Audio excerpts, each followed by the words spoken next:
Welcome, everyone, to the show today. If you are finding this on the podcast, let me tell you, we did a video. So come on over to jjflizanes.tv so you can meet Shona Home.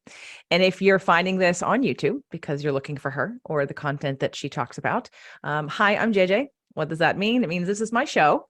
And I'm a producer and empowerment strategist. And so if you don't like me, I'm totally cool with that. If you want more of just Shona, where can they find more of just you in case they're not cool with me? My name's shonahome.org is my website, and my email's on there as well. And then I also have a little podcast called The Mushrooms Apprentice. And which you can find on her website or her Mushroom Apprentice website. Yes? Yes, correct. Yeah. And YouTube. You can find you on YouTube also. Yes, under the Mushrooms Apprentice, correct. Yeah. Okay. So this interview has been a long time coming. And Shona didn't even know this because I told her today that I have been emailing her at least once or twice over the last 10 years since I started the show.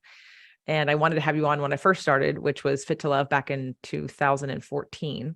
But divine timing as it is, which is fine because it is what it is. We are now here together, and we're going to talk about her very first book, which currently is out of print on Amazon. But I had sent one of the current Rewiring Your Core Wound Pattern group I was recommending two books in a discussion that we were having.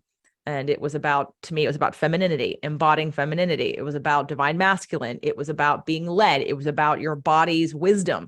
And I picked up two books, and Shona's was one of them. Isha Wisdom, 7 Teachings from the Mayan Sacred Feminine. I'm trying to read it backwards on the screen. I'm like, no, just read it. It's fine. 7 Teachings from the Mayan Sacred Feminine. And this was a book that was given to me by Jeannie Peters. Shout out to Jeannie, many, many years ago. And it was because of my fibroid issue that I had, which a lot of you have heard about, but you don't actually know the whole story yet because I actually haven't shared it yet. I've been talking about it over the last couple of years, but I haven't really released the entire episode of all of the details and the whole story. But to shorten it, I was having my own, and it was during a very turbulent time. So I knew that this was some of the work that I needed to get into. And my audience is men and women, but it's a lot of people who come from a very scientific, very intelligent, high education. They come and they're wanting information. And I usually get told that I've made something more easily understood, like something spiritual, something law of attraction, something quantum physics. I've made it more easy to understand, maybe in a scientific way. But that left brain part of me and that left brain part of us, those of you that are listening and watching, needs the component of the right brain to coexist and to be fully whole, which we've talked about too. Awaken Your Dream Life. We've talked about whole brain living, and we do some of that work. But there's a deeper level to this. And that is why I wanted to ask Shona to come on the show, because I wanted to share her work. Now, her work wasn't available recently because she has, I think, 2 or 3 other books that you've written since this, yes? Yes. Okay. But she's agreed to put it back up. So it's up right now for anybody that wants to download it from her website, shonahome.org. And again, the link will be in the show notes or under this video. So with that brief interview to sort of get us here, welcome to the show. I'm so excited to meet you. Thank you so, so much. I'm really looking forward to our conversation. So I know you're where you've come, like you're in a much different place than you were when you wrote this book. And I know this was like the beginning for you. So I understand that there is a lot more to dive into.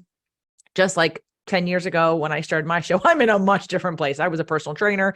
I wasn't doing emotional coaching like I'm doing now. I hadn't built any of the programs that I'd done. I had no idea how I was going to show up in the world in a more specific way. And of course, the evolution continues and the expansion continues. And my work will always continue to evolve and expand. So is everybody else's, anyone that's awake on the planet, right? And yours has obviously as well. But I want to take us back to where you were before this, and then what happened to get here. And then I would like to teach the audience and tell, especially all the women and the men, because the men need to understand feminine power and not be afraid of it and know what a woman might need when she doesn't even know what she needs. and some of the things that a woman might need to embody or practice or look at in order to feel herself. And that has nothing to do with her relationship, has nothing to do with her children, has nothing to do with the world. It's just her in her own divine feminine. So with that, Shona, take us back. Oh my goodness. Well, all right. I guess I'll start First of all, I will say that as a child, I was very psychic. I was claircognizant, which is the knowing. You just know when something is going to happen. And so I didn't know what that was. So I called it confirmations. That was the strongest word I could think of. And I was also clairsentient. I could feel. And so I had that ability. And then, went to school and focused on all the other stuff you do. And it really wasn't until the age of 40 when my marriage to the father of my two daughters collapsed. And that sent me into crisis. And dear friend, my late teacher, Dr. Brujoy, used to say, crisis awakens. And so that was a huge awakening for me. And I questioned everything. And a couple of years, about a year and a half later, I met my husband my next husband, John, who's a gem. And he was studying with Dr. Brujoy. And so that was my first foray into actually working with teachers. I didn't even know you could do that. And I recognized him right away as a teacher. And I became a voracious student of the mystery. And in my work with Brew, he was very Jungian. And so that was my first introduction to Jung and Edward Edinger and Marie-Louise von Franz. And I developed such a curiosity and a love and a kind of awe for the mystery of the psyche. And so I went in very deep with that and continue to do so today. And then it was a few years later that we ended up going to the Yucatan. And we went there with another teacher, but she had partnered with Miguel Angel Vergara, and he is a beautiful shaman and Mayan priest there. And you can still contact him through Illuminato Tours, which is run by Trudy Woodcock. And she's been a student of his for many, many years. And so it was like meeting an old friend with both of them, really. And so that was an extraordinary trip, and it was quite a turning for me. And it was interesting because John was the one who was really interested in the whole sort of Mayan mystery. And I wasn't that interested. I just kind of went with him. And of course, had this extraordinary opening at the temples of Uxmal. And so that clairsentience, I have that sense of feeling. I just brought offerings for the local spirits. All those temples are haunted. And then there's a spirit to those temples. And I toned as a way of not using words, but simply, through intention, just sending this message of respect and gratitude for being there, and was shocked after maybe 5-10 minutes of this piece of then feeling it return back to me. I was absolutely shocked. And so when we got home, I wanted to work more with Miguel Angel. He gave me a gift at the end of that experience, and it was clear he was a teacher. So I went back, and I talk about this in Isha Wisdom, so I was working with him, and then he wanted to take me to this cave, which is by the Temple of Uxmal. And there is a shaman there, Don Jose, who does these little sort of, like, he'll take you in the cave, and I don't know what else he does. But in any case, we were standing outside. He didn't speak English. And so Miguel Angel translated, and Don Jose asked me, why are you here? What is your wish? And I said, I wish to be a guiding light and mentor for women and men. I want to help people. And he said, there is more. And I said, well, the whole reason why I do any of this is because I want to be closer to God.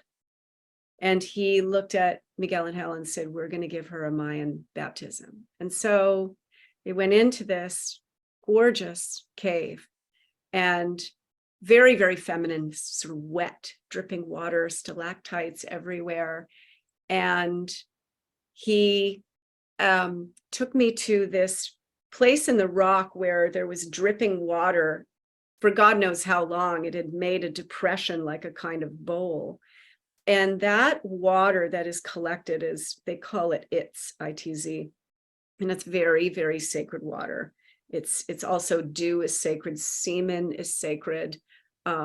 so it contains this energy of its. And so he used that and kind of anointed me and did this mind baptism. And then he showed me at some point this area of the cave where he said the Mayan mother goddess Ix Chel is found there.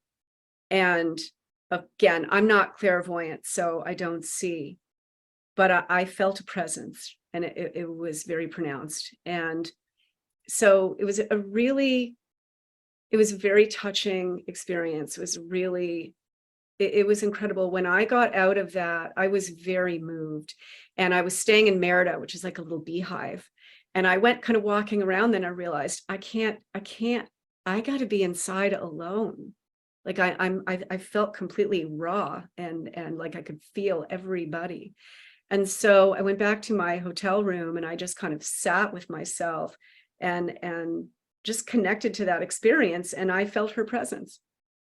And so I could feel words coming in, and I had a journal, and I wrote what was a transmission from her. Now, this may seem off, to people who aren't kind of familiar with this kind of thing, but really, when you think about this, people have been doing this throughout time, right? They would receive an inspiration or words from God or the angels or, the local spirits, whatever it is, right? And they would share it. And it was understood because people were connected to the natural world in a way that they're not today. We're just in a different world.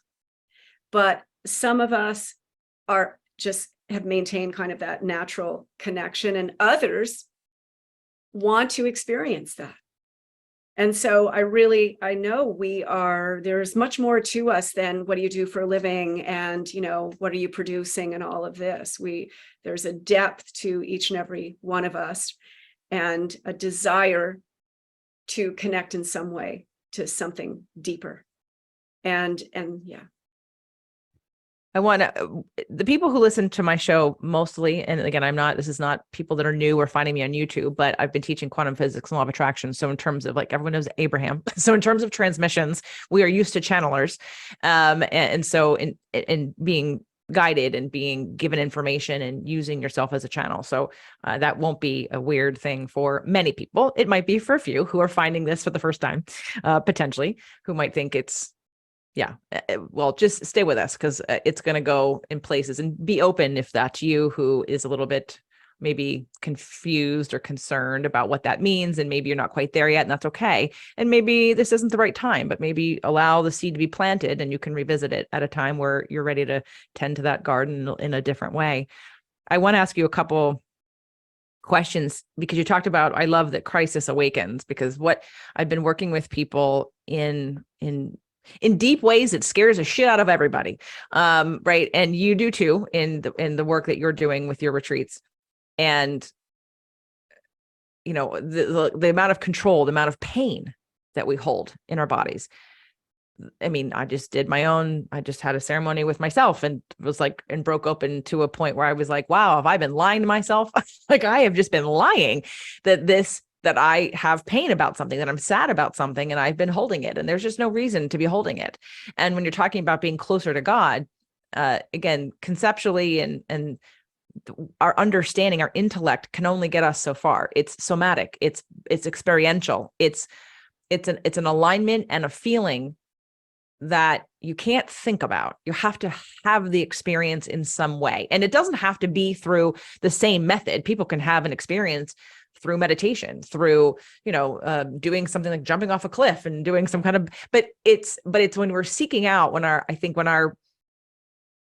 deeper inner knowing and our inner being is looking for that meaning, for that expression, for that alignment, for that connection in a much bigger way than what's, physically in our experience right now.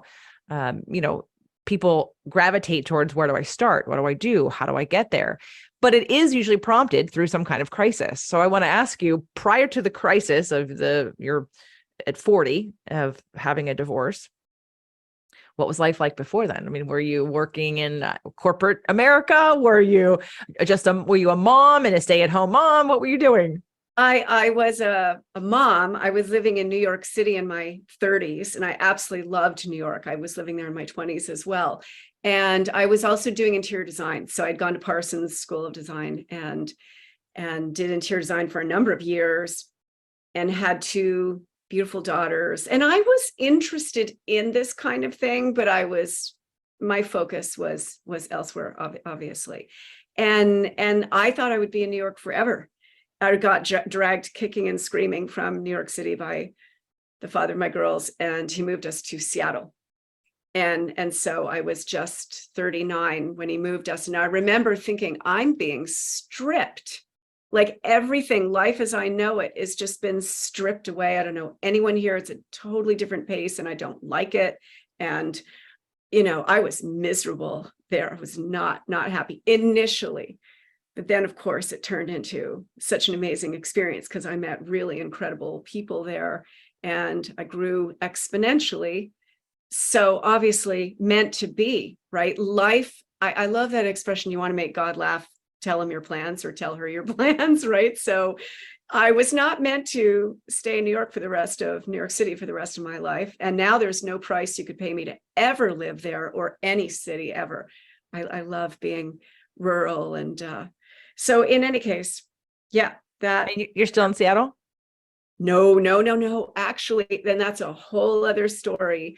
I left Seattle in 2019 when my younger daughter graduated high school, and I moved to Vermont. And that was something I manifested. It's a really magical story. And I was there for 3 years during sort of the COVID stuff. And it was perfect because I was way rural and just away from all the cray. And then one of my retreat clients invited me to live on her alpaca farm in Northern Virginia. This was last year. And I took her up on it. And I thought I was in my forever home in Vermont. And now I am so happy here. And I'm by the base of the Shenandoah Mountains, and it's lush and green, and it's absolutely beautiful. So, and it's also a big deal because I turned 60 this year. And so to take a chance like that and leaving the so-called security of owning a home and being able to grow food and, being in a safe area, I just went for it. I knew it was meant to be. And so here I am, and very happy, and much easier for my retreat clients to fly here, and my daughters as well. So it worked out.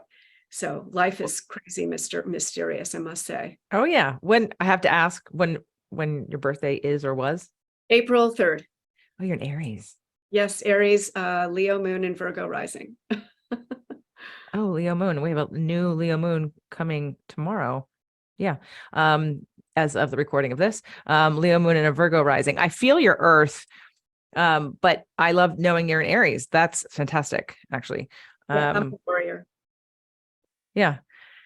So let's talk about Mayan Sacred Feminine, and one more question about sort of your past. You had sort of the desire and you had sort of curiosities, but what was your relationship to God, to a religion, to spirituality before your divorce? I was sent to a small convent school run by nuns in Toronto when I was young. Yeah. From pre-kindergarten through 7th grade. And then we moved to the States. And I never jived with the Catholic thing. I found the priests, at least the ones that I met throughout my life, remote. Like I just never got it. But I loved Mama Mary.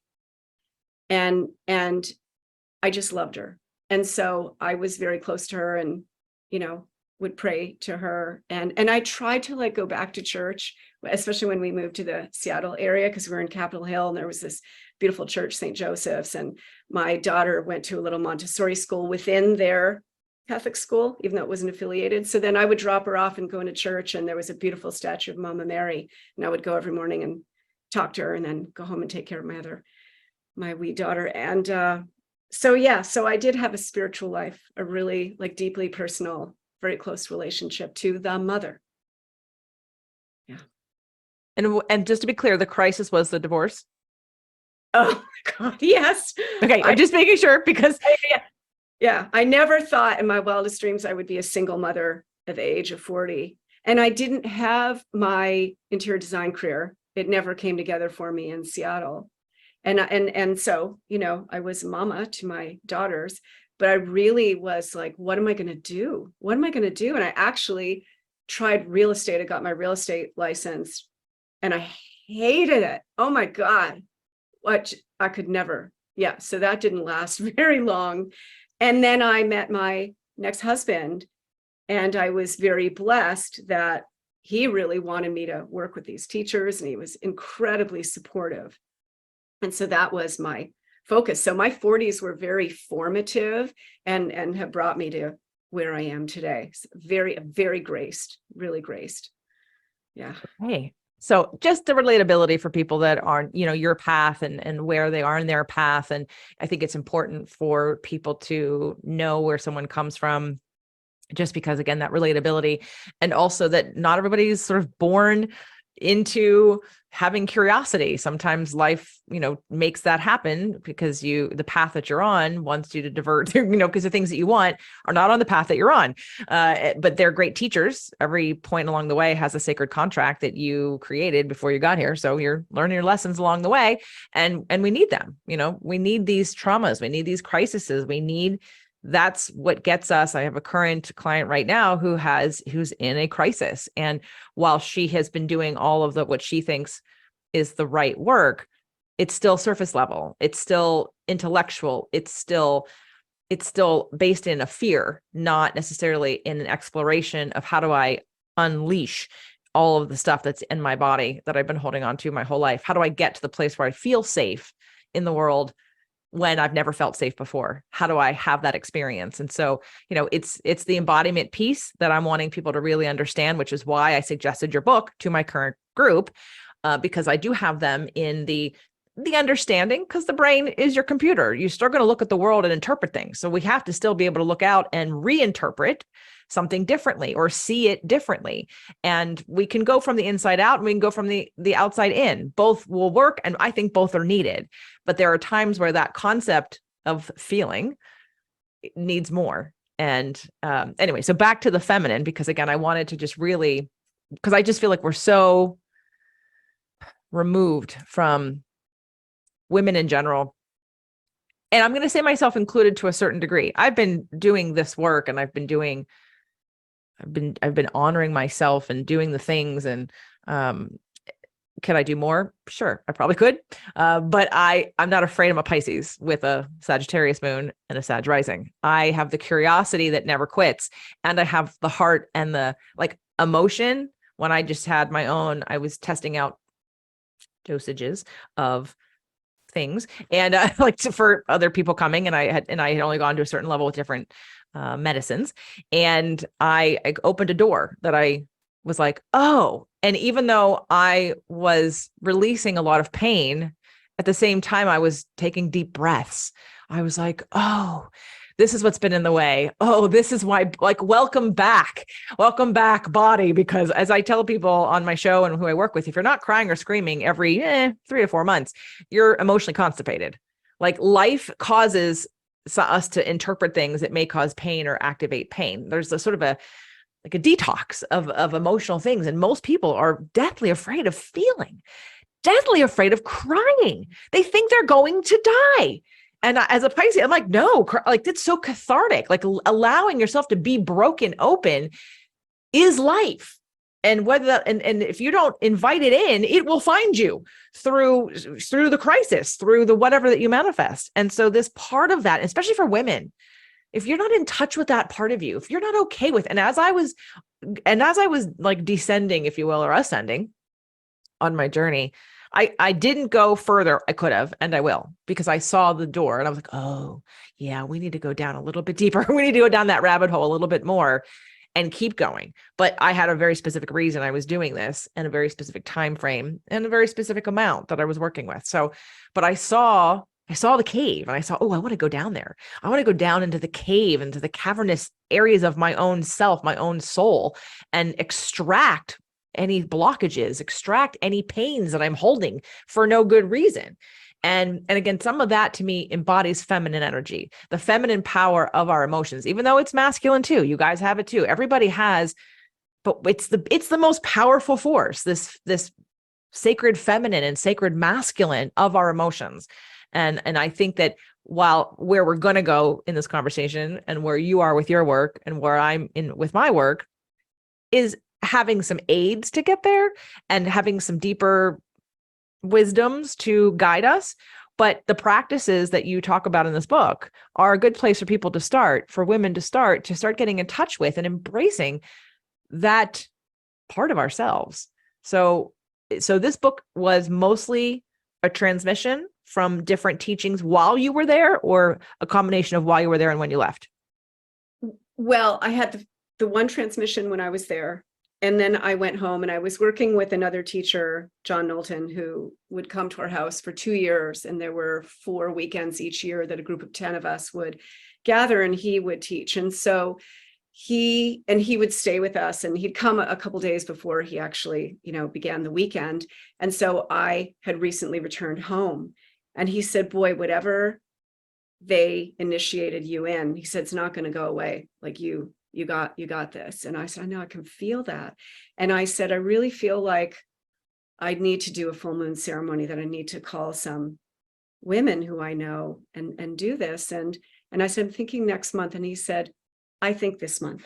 And I said, what do you mean? And he said, I mean what I said. You need to do it this month. Get her done.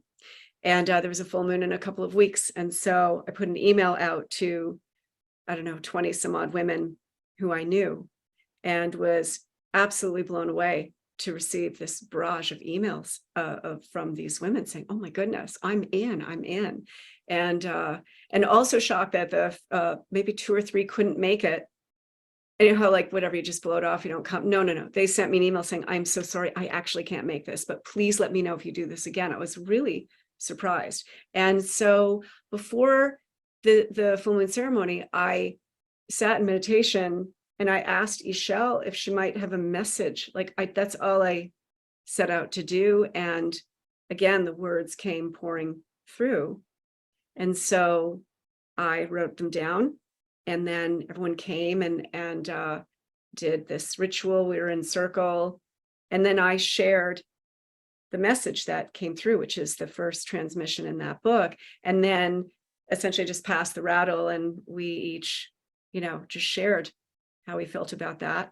And then it happened again the following month. I held another full moon ceremony. I asked her again. So I ended up with 7 of these. And after 7 months, I got the sense from her, you need to take this beyond your backyard. And I realized that's a book. And so I had a wonderful woman who had been a student of Brew, my teacher, for 2 decades. And so she's an editor, Sherry Fulb. She's passed away now, but she was instrumental in helping me. I'd never written a book before.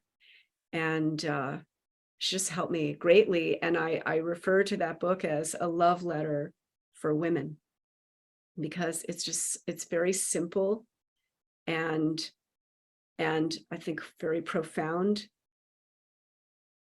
I mean, it's funny because I hadn't read it in a while. And so when you contacted me, I thought, let me take another look at that book, because also another friend of mine who helps me said, I just read through that book again. That's a gorgeous book. Just gorgeous. She said, get that back on your site. I was like, all right. I actually have a publisher who published my book, Love and Spirit Medicine, which focuses on my first year of what became monthly mushroom journeys. That was when I was 48. And they want to publish my other book, Poetic Whispers from the Green Realms, which I'm working more on. But I was thinking, I think I need to give this book to them and just have them publish it, because it's kind of like, it's like kind of a classic book in a sense, just that it's just in its simplicity. And it really, like, I could feel that feminine energy. I could feel Mama Ix Chel in that book. Well, even in you just saying that, sorry, I'm breathing in this mother healing, which was part of my own journey recently. And it was sort of the awareness of the crack that I have been holding on to. And I think that regardless of anyone's story, regardless of anyone's situation or, their relationship with their mother or mother figures.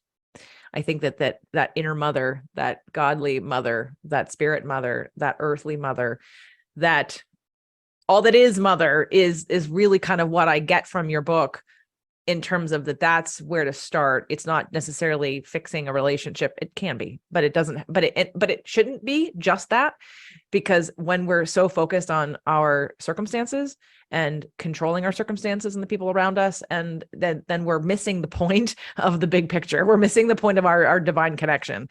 And that's why I recommended this book, because so often we're still keeping score about our worth, about our power, about our like purpose and beingness, as like, why are we here? What are we doing? By, again, the outside world, whether it be money or relationships or how people like me or don't like me, or, now it's social media, whatever. It's like, we haven't transcended to live in a space to acknowledge and receive what is already being given to us all the time. And that's where, again, starting with these simple practices in your book, it is a beautiful book. And I've recommended it to many people over the years. And, and this was the first time I felt called to recommend it to a group that I was working with, but it's only because as I've continued to go deeper with groups, because my first group was actually a certification. I had someone tell me years ago, you need to teach people what you do. We need to have more people doing what you do. And I said, I can't teach them what I do. It's my brain. I can't tell you how to think like me. It's literally how I take things and rearrange them and put them together and like create new things and see new patterns. I can't teach that, but what I can teach are the tools that I use. And so then I started a certification, and that went for 2 rounds. And then I said, okay, I'm going to pause on that. But the magic of the group and the magic of the work, and then the work got deeper and the work got deeper and the work got deeper and the work continues to get deeper. And now I'm bringing in this, and I even have a podcast that I started that I stopped. I will return to it, but there's a very good reason why I stopped it, called Releasing the Goddess Within. And it was to go into the sacred feminine work. But there became a part of me that felt a little too still in the world and dealing with just the people in my life, the things in my life. And I hadn't yet deepened this to a place where I could be more expansive. I'm ready to kind of go back, but, and maybe your book will help me to do that. And I can help utilize some of the practices to share that in a bigger way. Again, there is a reason. This isn't like I'm a very committed person. When I start something, I finish it. So I don't, and people know that I juggle a lot of things, in a good way, but obviously with divine timing. I'm ready to write my next book, which is I've been sitting on for 3 years. So let's dive into some of the teachings, and because I do want people to get the book. So I don't want to teach them everything, and I want you to have the book, and I want when to refer to it. What would you think are maybe 3? Let's go over 3 of the most important practices, whether they be the simple ones or the ones that someone goes, what? You want me to do what? Because I'm thinking of that one. But so I'll let you guide yourself into what you think the audience is ready to hear or need, or. Of course. All right. I will start by saying, on an early mushroom journey, the beings, as I called them, said to me once, there is a user's manual for this mind-body complex in which you find yourself. You've not been given it, but some of you are going to figure it out. So the very first transmission is using the womb, that the womb it's the place of creation, of manifestation. And that we can work with that part of, my womb is the very definition of woman, womb, man. We have womb, and we grow a baby there, and it's a big deal. And we can also use that place of incredible creativity to plant an energetic seed, if you will, for something that we want to call forth. And it's not a casual thing. It would be something that, you've given a lot of thought to. It's really important to you. And so this piece came in saying, listen, this womb of yours, it's a big deal. And it's an energy center. And you can use it for more than, the wonders of bringing a child through.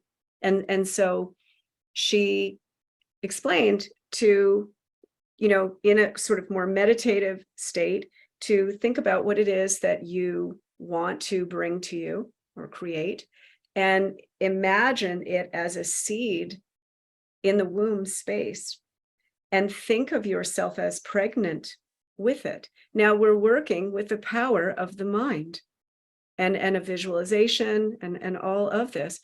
And then give yourself a time of gestation. So maybe it's 3 months or 6 months or 9 months, whatever, however you want to do that. And have your hands on your lower belly, like really act as if you are. And this is, very personal, private piece, that this is pregnant within you. It's gestating within you. And then at some point when the time is right, you're going to birth it.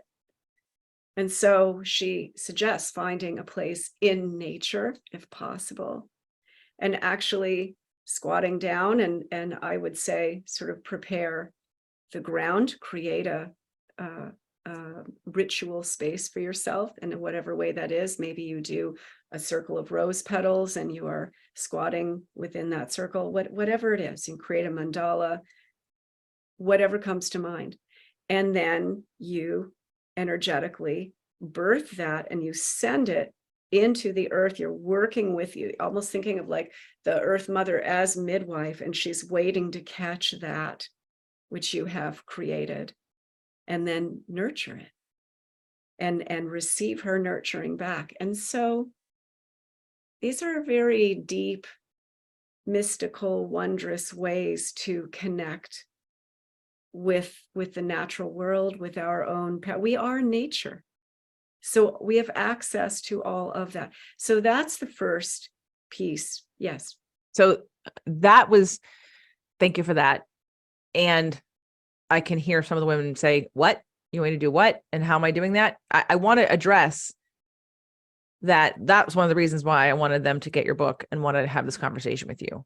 There are many women, I was one of them, who disconnect from that piece. I think you bring it up in the book and maybe you don't, You're right. about the fact that especially in the Western world, we do not honor the womb and our creativity and our cycle and our ability to give birth in the way that we need to and the way that we were built to.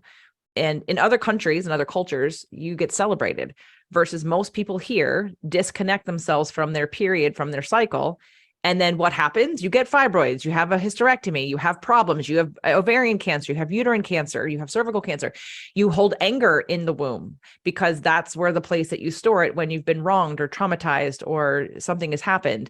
There's been some kind of crisis, right? Lower back energetically in that area, that second chakra is a place, that liver, where anger is stored. But this disconnection of our femininity, this disconnection of this power, this idea that it's dirty, this idea that it's messy, inconvenient, it's painful. Like these are all misconceptions that people, especially women in this, like, anytime I hear anybody that has anything that's going on with a period, oh, I have really bad periods, I go, there is some serious anger and disconnection going on there, and possibly diet and possibly some other things, that chemicals that could be, in there. But we're looking at our relationship with our bodies, our relationship with our power, our relationship with our sacred feminine, which is our womb. And that is the reason why we're having this conversation, because if you're a woman who has issues in your lower jiao, in your second chakra of any kind, I'm going to say right now, this is something that can be starting to heal that by healing the relationship with your womb, the relationship with your body, the relationship with your power center, your power source, and with the gift that you are and the gift that you decided to become when you incarnated in this body. Too many, and that is one of the reasons why for some people in the group, I'm like, okay, you have to read this book, because there's this disconnection. We want to fix it in a masculine way. We want to take the drugs. We want to take the whatever. We want to go to the doctor. We want to have everybody, but yet our whole energy around thinking about our cycles or thinking about our femininity or thinking about our womb comes with pain and baggage and anger and frustration and distaste of yourself and, all the things. And so that's why your book, I feel like, is that the guide to say, here, start to get to know your power in your body, start to heal that relationship, because until you heal that relationship, you may continue to have dysfunction, but it isn't necessarily because it's something physical, it's something energetic. Yes? So absolutely. Yeah. And it starts in the energy field anyway. Yeah. So yeah, we're very, we're most people, I think at this point, are divorced from nature and of course from their own body. And we're really raised in this very commercial culture, which is always trying to sell us stuff, whether it's ideologies or products we don't need, to not trust our body. And the thing that I really was most palpable for me when I was working in the Yucatan, and from that very first time of such surprise when I was in that temple of Uxmal and I felt the spirits, is this immense kindness. And this is how Ix Chel, so I describe her as mother of my heart. So is Mama Mary. I mean, really, when you think about it, like every culture around the world, most cultures had their mother spirit. And she was sacred to them, as was the father as well. Yeah, and I'm not a feminist. I'm all for, hey, let's all work together and be in balance. But this is not politics. It's not political. It's not this kind of, no. This is immense kindness, and immense kindness for the self, toward ourselves, and which I think a lot of people are just not accustomed to. And these practices are really about, showering yourself and connecting with this mother spirit. She is she's the weaver, she's mother of fertility and healing. Actually, I'll quickly tell you, let me just find this. There's a wonderful woman in Belize named Rosita Arvigo, and she wrote a superb book called Sastun. And I read that twice. And it's about her apprentice with this Mayan shaman, Don Panti. And she met him when he was in his 80s. And this guy was a character, and he was the real deal. But he told her about Ix Chel, and this is what he said about Ix Chel. Oh, I love this. He said, she is the goddess of healing. Women pray to her for fertility, and she brings dream visions to healers and weavers. She is my very best friend. That's what he said. Oh my God. Can you send me that? Sure will. Yeah, you know what I'll do? I'll do even better. I'll send you the article that Rosita wrote about Ix Chel, because she created Ix Chel Farm, and oh God, she's done so much to bring forth this beautiful Mayan wisdom and healing, and she's known also for the massage, the belly massage that the grandmas do in Mexico, those who know how to do this, and it's great for fertility and all kinds of things for the uterus. It's just amazing, this woman's healing. So yeah. And all right, so I'll get to the next one. And the next one, so there's 7 transmissions. The 3 I would pick. So the first one, and then the second one, which is on sacred bathing, because I'm in Aries, I'm ruled by Mars, I am go, I get shit done. I'm always like, you want to get it done, hire an obsessive, and here I am. And so that's really great masculine energy. But the feminine is the chalice. She's receptive, she's magnetic, whereas the masculine is electric. And so that transmission came through on bathing and creating like a ritual space, in the bathroom with the tub, and putting in salt, putting in oils, rose petal, flower petal, whatever it is, bringing in a flower, music, scent. And as you get into the bath, to realize that this is an elemental, this is water elemental. And notice how the water caresses every part of your body. No part of you is rejected. And then it just does this beautiful thing where it draws out through the salts any kind of toxins, and you can just kind of let it go in that tub. So I got this beautiful transmission. I was like, oh no, I don't take baths. I can't take baths. Like, I'm a shower person. And even like I'm in and out. I'm not like someone who's in the shower for forever. So I was like, okay, I got to do this. And she suggested 7 of these between each full moon. And so I did. I went for it. And I was so pleasantly surprised oh my God, it was so helpful. It was so helpful, but also thinking in terms of, that's right, the water just caresses every part. It doesn't say, ew, I don't like those thighs. We're just like, no, it just takes you in, it receives you. And then I did a little more research because I'm a natural researcher, and I found Rosita's book on sacred bathing. And I think that was my first introduction to her work. I didn't know who she was before that.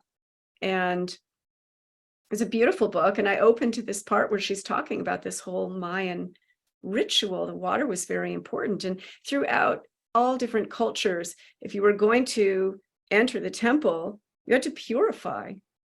And so that meant either steam or, within a bath or a pool or whatever it was, right? So that is so important also because, and don't take your cell phone in there. I wrote this book 14 years ago, so that we didn't even have them at that point. But this is about you and the water and everything that you have sort of created in that ritual space, which is your little bathroom, and just taking that time, whether it's 20 minutes or a half hour or whatever it is, to do that in a culture where it's like, go, go, go, or everyone's on this completely transfixed. No. This is, if you have anything, whatever, you have some nice music, but you're not looking at that Black Mirror thing, right? Yeah, absolutely. I agree. And we are too attached to all of our devices most of the time. But in terms of, you need the music, bring it in, but don't put it near you in the tub. Right. In fact, the tub is where, we actually just redid a bathroom. I've never done construction before. We bought this house during COVID in 2021. And when I got here and I manifested my dream home and all the things that I wanted in it. But when I looked at the bathroom, the master bathroom, I said, oh no, that's got to go. I mean, there are some projects around, but then, and I was saving up for the guest house, but that still don't have a permit for that. So, as the first year went by and then we're getting into the second year, and I was like, okay, I can't live like this any longer. We have to do something. So I said, we have enough money to do the bathroom. And of course I have a beautiful tub, and that was part of it because the guest bathroom has a tub, those stupid tubs where it doesn't even fill, like you can't even be swallowed in by all the water because you're bigger than the tub. Like it doesn't fill up enough to cover you.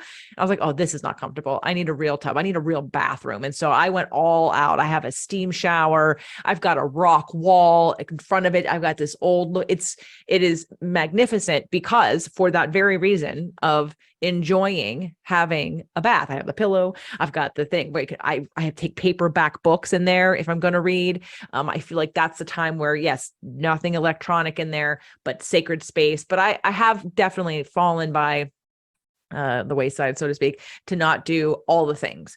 And so I'm glad that you reminded me of the 7 between each full moon. So it's not every night. What does that space out to be? Does that space out to be like 2 a week?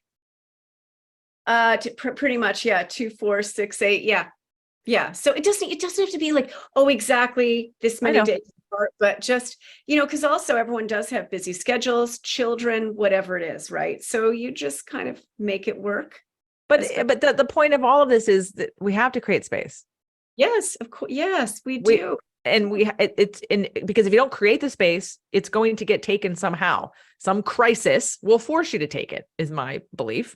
Because if you don't give yourself space to feel, if you don't give yourself space to receive, if you don't give yourself space just to be, then we're ending up with adrenal fatigue and anxiety and depression and different diseases and broken relationships because we're not slowing down to be. So I think that if we have to pick things to do, this feels like an easy thing people can do, even if they don't like baths, because you probably have a bathtub. And then it's about, like you said, 15 minutes. That could just be enough to get the ball started and for you to recognize, wow, I get to take time for me. Like, what am I doing? Running and running and running and running and running all the time. So I love that. And I'm going to add that back into my schedule. Thank you very much, Shona. Continue. It's a good place to pray also, where, talk to the spirits, talk to God. It's really, it's beautiful. So yeah, so that I highly recommend in our very fast-paced, bizarre, surreal world right now. And then the third one is the very last transmission, which was on the menstrual blood. Because again, just seeing how the feminine, it's like I thought we were kind of going somewhere, and now nope. She is just being cast out altogether. And so this is where we honor the time of menstruation, of the shedding, and collect the blood.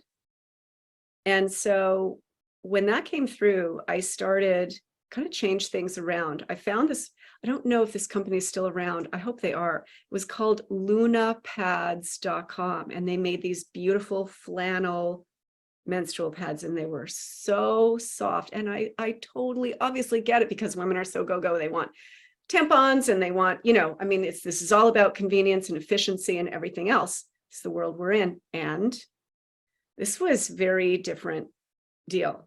And I actually had a bowl about this size, and it had stars and a moon on it. I was like, well, how perfect. This is my moon bowl. And so I filled it with a little bit of water. And then when I would have a blood-soaked pad, then I would just, squeeze it out. So the blood was mixed with water, but and I would have that for a couple of days, and then I would pour it onto the garden, onto where the flowers were going, my roses, my, all of that, peonies, etc. And it's incredibly good for the soil, for the plants. It's got a lot to it. And so it will help the earth, but it was also a way of giving back to the mother. And so we are raised to think in this culture, ew, that's gross. I mean, this is just how far we've fallen from this deep appreciation of the body, of its functions, and this very important time. And I wrote in the book about how I'd never taken birth control before, but I think, what was I, in my 40s, early 40s, I started using an IUD, which, oh my God, I swear I would never ever do that, because I don't think it's a good idea to mess with your hormones. But anyway, there I was. And I was so excited, because I've always been very athletic, and I was running long distance now. And the doctor had said, well, you probably won't menstruate if you're, as athletic as you are. And I was like, awesome, good. And I didn't for 3 years. And then I write about what happened in the book, and I started menstruating. And then I realized this, because I knew, I was like, this is not good. This is not okay. I need to start experiencing this again.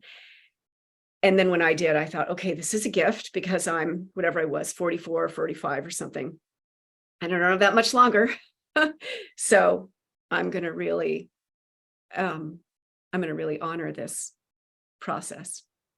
So, and there's a beautiful book called Her Blood is Gold by Lara Owen, which is also probably 14 or 15 years old. It's a beautiful book about honoring the menstrual cycle.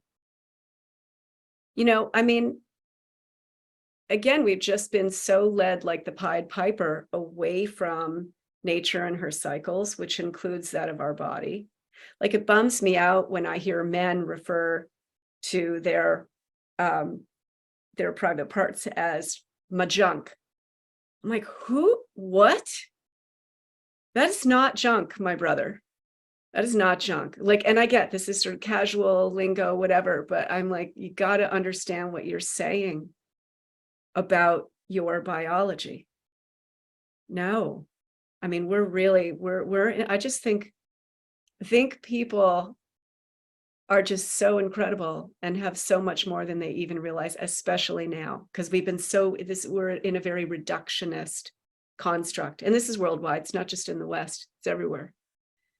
And yet there's so much more to us. And so this honoring of the body, to me, feels foundational, but an honoring of the body with the understanding that there's light in every single cell. We're light beings, really, and this needs cleanup in the mind as well, like the whole thing, physical body, everything. But when we start sort of honoring and watching our thoughts and honoring our physicality, be careful about what we put in our body and how we take care of it, things change. in very beautiful ways. For those that don't have a cycle anymore, would you recommend, I had an idea. What about vagina steaming? Oh yeah, veggie steam. Yeah. Yeah, my box is sitting right over there, and I was thinking about, should I put it away because I haven't been using it, and I'm like, no, and I have a period, but I'm just saying, but I want to use it now. Like this is.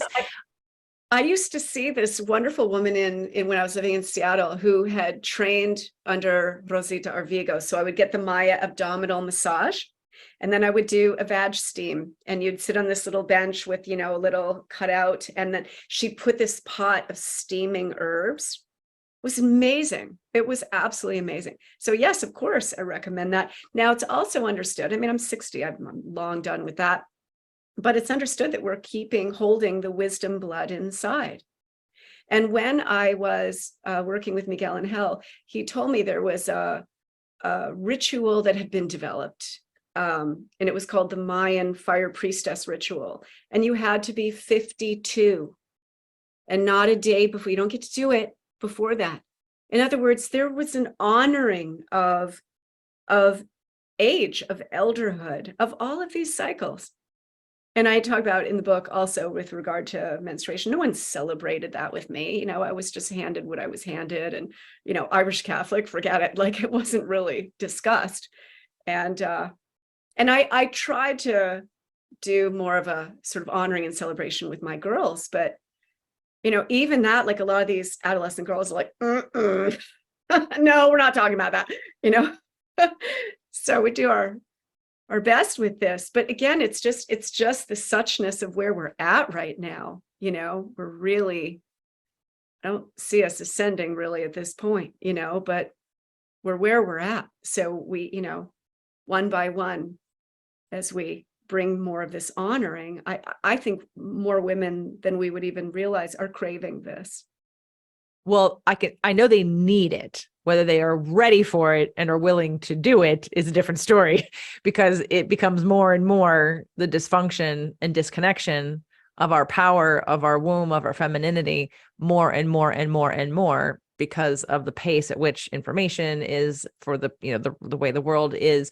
But that doesn't mean that pockets of the world, and that we can be in a frequency that isn't of that. But it's not celebrated, and it's not culturally supported. And that's where you have to sort of be that black sheep that decides that you're going to do this for yourself because you love and are committed to yourself, and or because you're in a crisis and you recognize that this crisis has been created because of the disconnection and the disassociation from the power and the magic of what you have and what you are. And that's why I wanted to have this conversation, because there's so many people, and we just want to go into the medical idea of it all. And we want to go, and it's like, hold on, stop. No, like I can think of anyone, even myself included, who had, you know, really tough periods. But I also know that if I go back and think about that time, my whole life, I felt like a weirdo black sheep person that nobody understood, because I was asking questions at a young age that no one could answer, or that them thinking, what are you talking about? What do you know? So this has been me feeling disconnected from the world from a very young age. So I'm sure the anger in my uterus came out through, and then definitely the fibroid thing was a lack of creativity and sexual expression in my marriage and in my life. And I didn't even realize I worked for myself. I'm like, what are you talking about? Lack of creativity. I write books, I make up programs.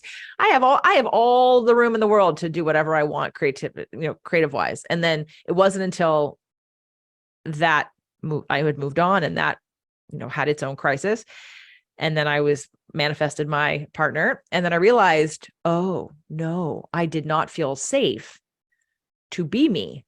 I didn't feel safe to express what was inside of me, because it would mean that I would challenge my relationship, or I would challenge the people around me to disown me, to disconnect with me, to not love me, to not accept me. So I kept that all very quiet. And that was why my uterus was filled with fibroids, because it was that combination of not feeling safe on many levels, not feeling embraced. And I wasn't embracing myself either. I didn't know that, because I negotiated in that relationship that I would only play as far out as I felt someone else would accept of me. And then when I got sort of the new, like, spread your wings and go as far as you can go, it was like, wow. Like, then I really realized that how tight and how controlled I did it myself. I felt, and I wanted to start this conversation with my community. Maybe we'll continue it on the Releasing the Goddess Within, which is a solo show, but like a diary show. But maybe we'll continue it there, because I think this is so needed.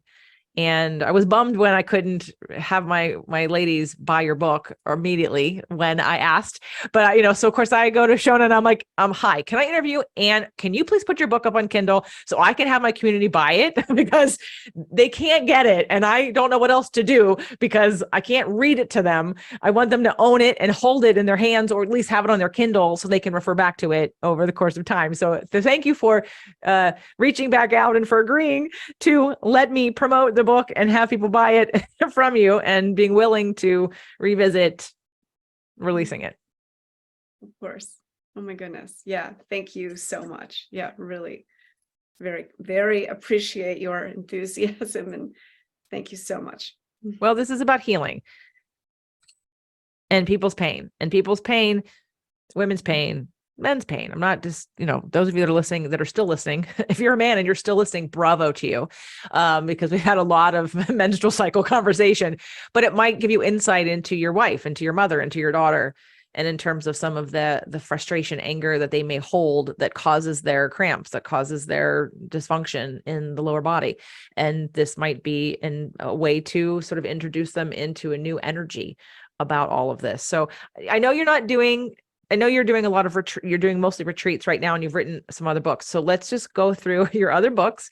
Talk about your podcast. We'll send them where to go. Everybody can go to shonahome.org to buy the book, as well as see everything else she's got. But let's just talk about it for a minute.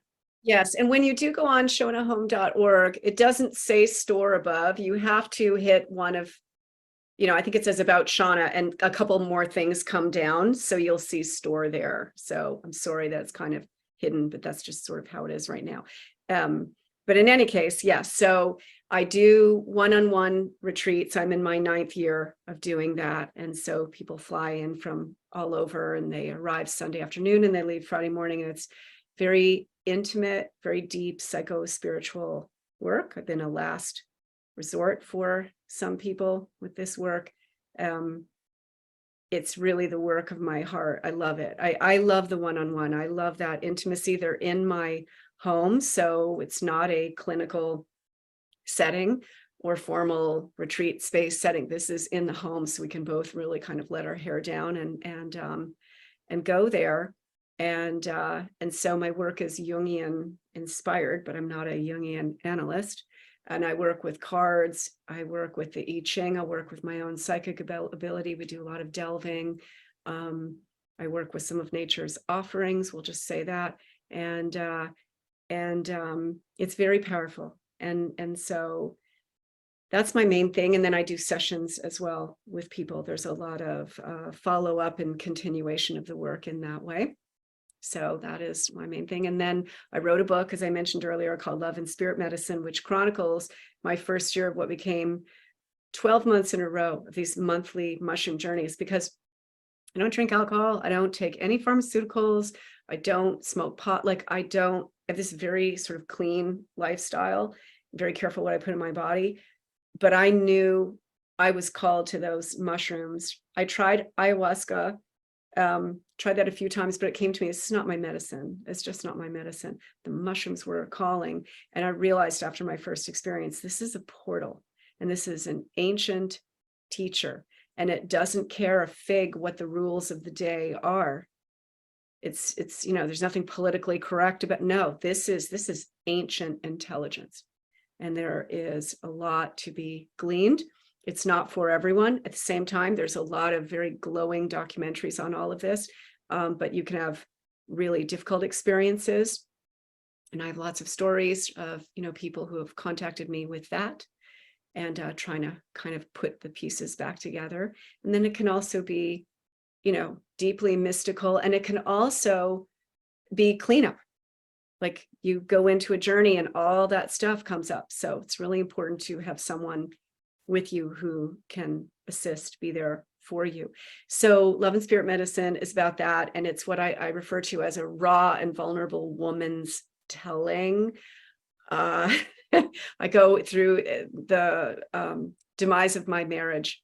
And then that's when I was working with the mushrooms. So it sent me into a dark night of the soul. I mean, it's the most pivotal year of my entire life, I must say. And I'm where I'm at now, thanks to the mushroom. It's just changed my life in such amazing ways. I wrote another book called Honeybee Wisdom, Modern Melissa Speaks. And so it's not a how-to on beekeeping, because I've been stewarding bees for quite some time, a number of years. And so it goes into all that. And then I have a book. What has happened over the course of the years of working with the mushroom is I work with the fairy. I work with the she, S-I-D-H-E. That's the Irish word for fairy. I'm Scottish Irish. I've really embraced my roots thanks to the mushroom. And so I channel on the mushroom and beyond now, but they speak through me in perfect rhyme. So when people go on themushroomsapprentice.com, you can hit transmissions. I put a few of those to music and video imagery, and they're just beautiful. Like, I don't write like that, and it just pours through, and I'm not going, what rhymes? No, I speak the way I speak, and it just comes through, and then it's done. So Poetic Whispers from the Green Realms is actually, I'm working with my publisher on that now. We're changing some things and adding some things, so that will be available, I'm sure, by next spring. So yeah. Links will be in the show notes for her site, which has all of these different things on it for you to explore. And well, I'd love to read the next book and have you back if you're willing. I would love it. I would love it. Yeah. Thank you so much. Yeah. You're definitely a kindred spirit. Well, it's divine timing, and it couldn't have been this conversation. We could have had a good one 10 years ago, but we're having a better one now. And I think it's, because of where I've come, where you've come, and again, divine timing. So thank you, Shona. I appreciate you taking the time so quickly when I reached out, because I was like, I need you right now. I need this for my group. And I definitely invite everyone to buy the book and to buy the other books. But ladies, literally, okay, get the book, give it to your daughters, or buy it for your daughters. I know it's not a paperback right now, but if it happens to become in the future, definitely buy that. But get your Kindle versions, print it up, or if you want to. And otherwise, just really take into consideration and be with that you're more powerful than you allow yourselves to be. And that's the message of this show today. For me, is that our feminine power is already within us, but we are so cut off from it because of the lives that we live and the world that we're in. And I want to invite you back into your power. And I want you to use this book to help you start to get there. So thank you, Shona. Thank you so much.